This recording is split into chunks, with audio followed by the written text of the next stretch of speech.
Finally it's exam day. Exam ದಿನ ಅಂತೂ ಸಿಕ್ಕಾಪಟ್ಟೆ ಸ್ಟ್ರೆಸ್ ಆಗಿದ್ವಿ. ಸೊ ಬೆಳಗ್ಗೆ ಎದ್ದು ದೇವ್ರಿಗೆ ಕೈ ಮುಗಿದು ದೇವ್ರ ಆಶೀರ್ವಾದ ತೊಗೊಂಡು ಹೊರಟ್ವಿ. ಸೊ ನಮ್ಮಿಬ್ರಿಗೂ ಡಿಫ್ರೆಂಟ್ ಸೆಂಟರ್ ಬಿದ್ದಿತ್ತು. ನನಗೆ ಮಲ್ಲೇಶ್ವರಂ, ಜೀವನ್ಗೆ ಆನೇಕಲ್ಲು. ಸೊ ಇಬ್ಬರು ಕೂಡ ಹೊರಟ್ವಿ. ನಮಗೆ ಎಕ್ಸಾಮ್ ಎಲ್ಲ ಮುಗಿಯೋಷ್ಟೊತ್ತಿಗೆ ಸಂಜೆ ಆಗಿಬಿಡ್ತು. ಬಿಕಾಸ್ 6 o'clock ಹತ್ರ ನನಗೆ ಟೈಮ್ ಹಿಡೀತು ಮನೆಗೆ ಬರೋ ಅಷ್ಟೊತ್ತಿಗೆ.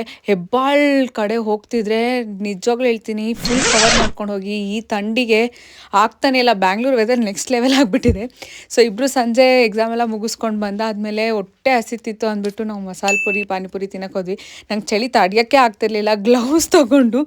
ನೆಕ್ಸ್ಟ್ ನಾವು ಹೋಗಿದ್ದು ಮಲ್ನಾಡ್ ಕಬಾಬ್ ಅಡ್ಡಕ್ಕೆ. ಈ ಜಾಗದ ಬಗ್ಗೆ ನನಗೊಂದು ರೀಲ್ಸ್ ಬಂದಿತ್ತು. ಸೊ ನಮ್ಮ ನಿಯರ್ ಬೈ ಲೊಕೇಶನಲ್ಲಿದ್ದಾಗ ಯಾಕೆ ಟ್ರೈ ಮಾಡಬಾರ್ದು ಅಂದ್ಕೊಂಡು ನಾನು ಜೀವನ್ ಪ್ಲ್ಯಾನ್ ಮಾಡ್ಕೊಂಡು ಹೊರಟ್ವಿ. ಇಲ್ಲಿ ಬೆಸ್ಟ್ ಪಾರ್ಟ್ ಏನು ಅಂದರೆ ಆ ಚಿಕನ್ನ ಫ್ರೈ ಮಾಡೋಕ್ಕೆ ಯೂಸ್ ಮಾಡೋ ಆಯಿಲ್ ಗೋಲ್ಡ್ ವಿನ್ನರ್. ಫ್ರೆಶ್ ಆಗಿ ಅವರು ಕರಿತಾಯಿದ್ರು ಆ್ಯಂಡ್ ಒಳ್ಳೆ ಆಯಿಲ್ ಕೂಡ ಯೂಸ್ ಮಾಡ್ತಾ ಇದ್ದಾರೆ. So worth going that. Taste ಕೂಡ ತುಂಬ ಚೆನ್ನಾಗಿತ್ತು. So that's all for today's vlog. See in the next vlog. Bye. ಚಾನಲ್ನ ಸಬ್ಸ್ಕ್ರೈಬ್ ಮಾಡ್ಕೊಳ್ಳಿ.